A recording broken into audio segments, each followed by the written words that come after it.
Hi, I'm Mike Griffin, and we're at the Tampa State Fairgrounds for the Tampa RV SuperShow. This annual show is the largest RV show in the country. Last year they had over 75,000 people attend, and this year they're going to have over 1,550 RVs over 26 acres. You know, a lot of RVers like to come to this show, and when they come, they like to stay overnight or maybe park with a group. I see a lot of videos on YouTube that kind of show you crowds and then they show you a couple of RVs. But what about something that would help you find your way around when you get here? How do groups stay, and what does it cost to come in and stay at the campground, and where do you stay? And then once you get in, what's it like inside? You can always see those RV tours when you get here, but what's it like with all the logistics? Let's take a closer look at the Tampa RV SuperShow.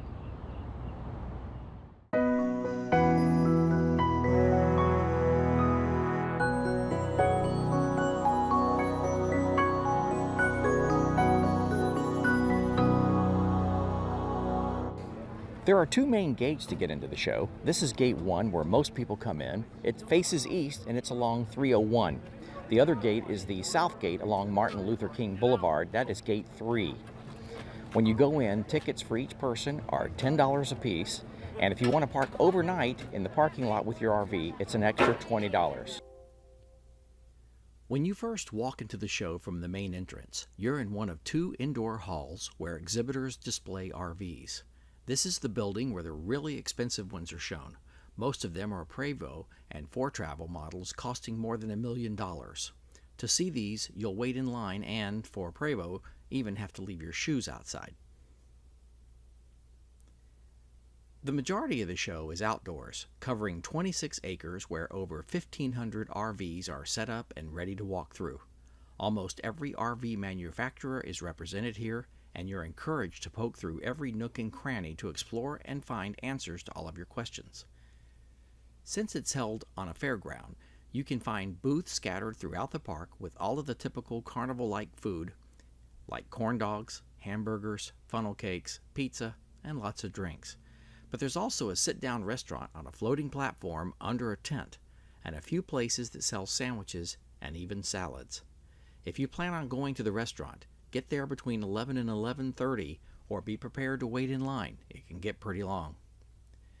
There's also street entertainment, with several performers wandering around the show playing music, offering rickshaw rides, or just providing something interesting to look at.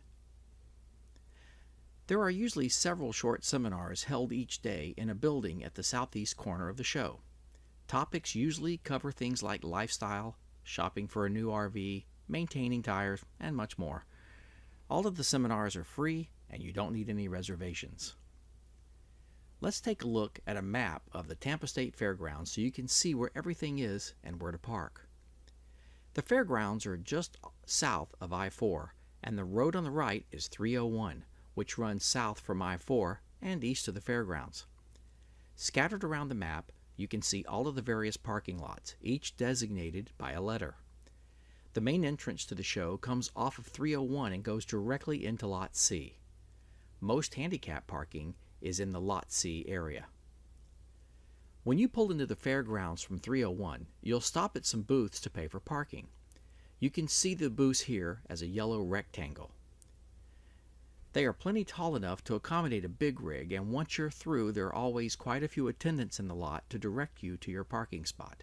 However, beginning in 2018, the show encouraged RVs to bypass the main entrance and continue down 301 until just before Martin Luther King Boulevard.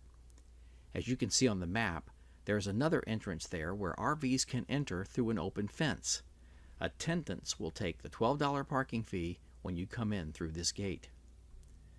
Another entrance you can use is the south entrance off of Martin Luther King Boulevard.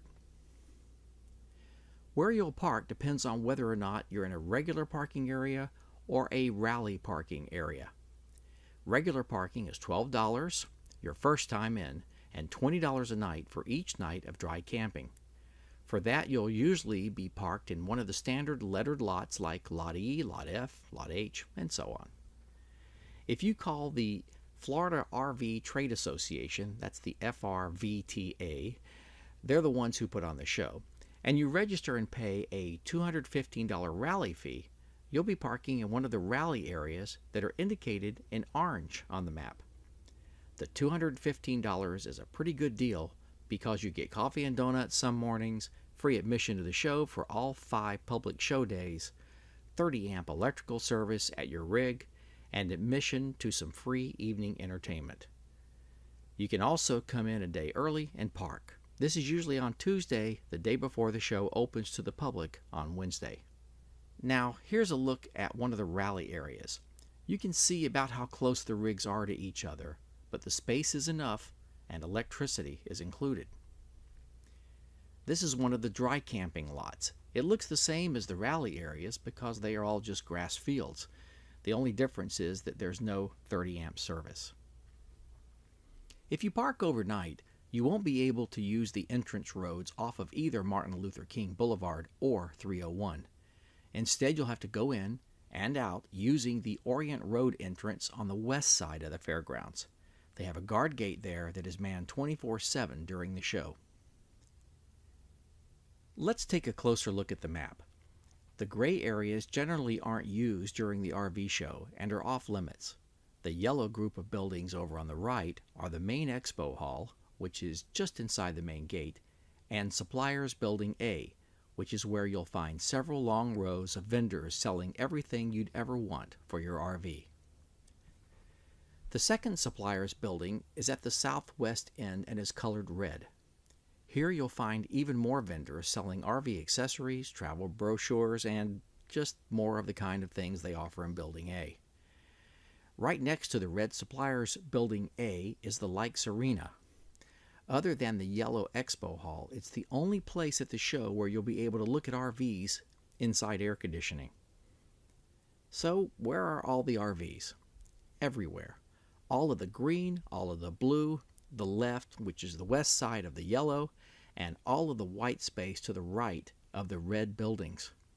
It may not look like much on this map, but bring your best tennis shoes.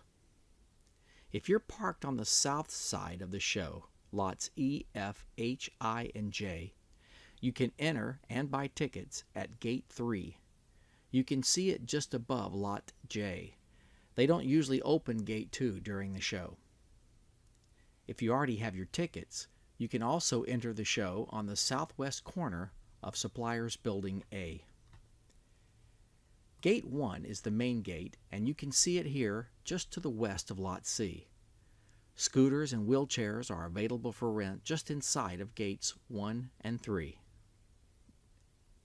Take a look at the big gray area just beneath the blue and to the left of yellow on the map. That's actually a large pond. The white rectangle on the pond at the top is the floating restaurant I mentioned earlier. This is the only sit-down restaurant at the show. I hope this info gives you a better idea of what you can expect if you plan to go to the Tampa RV SuperShow. It's a great show and is the biggest one in the country. You can easily spend 2 days there.